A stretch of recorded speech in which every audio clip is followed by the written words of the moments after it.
Nandito po kami ngayon sa Manila. So, Ay, titingnan ko po yung mga kababayan ko dito kasi sa loob nakakulong. naya kababayan. Nakakulong ngayon. Yan. Kababayan!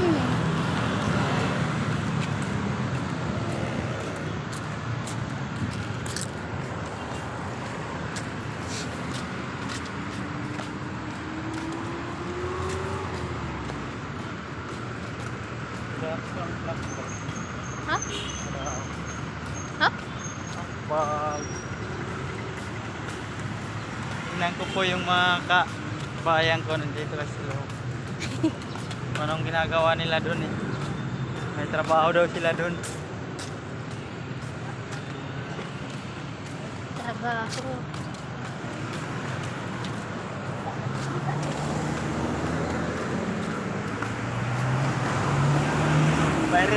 May resistensikuhan.